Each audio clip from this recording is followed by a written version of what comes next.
라뜨가 항상 좋은 것이고 최고인가요? 은퇴 준비 이야기만 나오면 항상 이런 말이 따라옵니다. 라뜨가 최고죠? 나중에 세금을 안 내잖아요. 무조건 라뜨가 가장 좋은 거 아닌가요? 여러분 정말 그렇게 생각하시나요?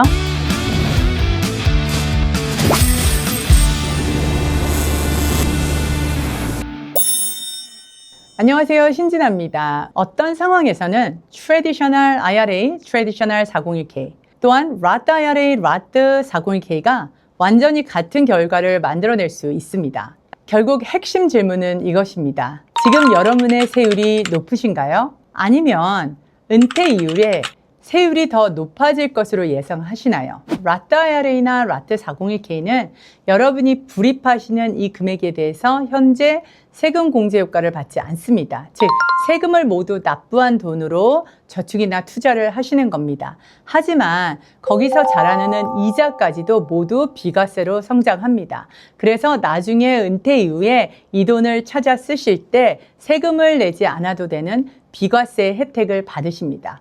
당연히 이미 내셔야 될 세금을 다 내셨기 때문에 RMD의 의무가 없습니다. 즉, 여러분이 나중에 필요하지 않으시면 이 돈을 인출하지 않으셔도 됩니다. 정부는 그 부분에 대해서 의무 조항을 넣지 않았습니다. 세금을 지금 먼저 내고 나중에 원하시는 만큼 자유롭게 비과세로 사용할 수 있다는 구조입니다. Traditional IRA나 Traditional 401k는 완전히 반대되는 구조입니다. 즉, 현재 불입하시는 돈에 대해서 세금 공제 효과를 받으십니다. 당연히 세금을 내지 않은 돈으로 하시기 때문에 정부에서는 나중에 세금을 받아야 됩니다. RMD라는 필수 인출 의무의 구조를 만들었습니다.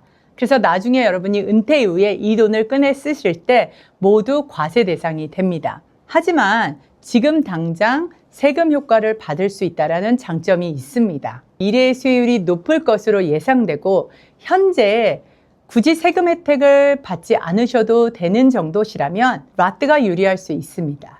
하지만 지금 현재 여러분의 세율이 높고 지금 당장 세금 혜택이 필요로 한 상황이며 은퇴 이후에 세율이 낮아질 것으로 예상한다면 트래디셔널이 더 유리할 수 있습니다. 그런데 만약에 세율이 같다면 어떻게 달라질까요? 예를 들어서 평생 세율을 12%로 가정해 보겠습니다. 예를 들어서 어떤 분이 매달 1,000불씩 40년간 저축을 하셨습니다. 연평균 수익률 40년 동안 복리이자로 7%를 받으셨습니다. 자, 이분이 라뜨를 이용하셨을 경우 월 1,000불에서 세금 12%를 내었다면 월 880불이 투자 저축으로 들어갔습니다. 40년 이후에 계좌 잔액은 230만 불 정도 됩니다. 이미 세금을 내신 돈으로 하셨기 때문에 당연히 인출 시 세금이 없습니다. 트래디셔널의 경우를 한번 보겠습니다. 월 1,000불 전액에 대해서 이미 세금 공제를 받으셨습니다. 그래서 세금 내지 않고 1,000불이 모두 투자에 들어갑니다. 40년 이후에 계좌 잔액은 263만 불 정도 됩니다. 자, 이후에 세율도 12%로 가정했으니까요. 12%에서 세금을 부과했다라고 가정하면 이분이 사용할 수 있는 잔액은 결국 230만 불. 결과가 같습니다. 지금의 세율과 미래의 세율을 동일하게 생각한다면 라뜨나 트래디셔널이 모두 세금 관점에서 잔액 계정이 똑같습니다. 그렇다면 왜 라뜨가 더 좋아 보일까요? 왜 라뜨가 더 인기가 있을까요?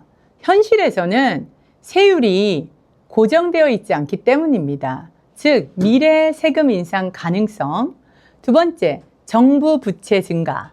세 번째, 아무래도 소득이 낮은 젊은 세대는 상대적으로 세율이 낮습니다. 그리고 라뜨는 RMD가 없습니다.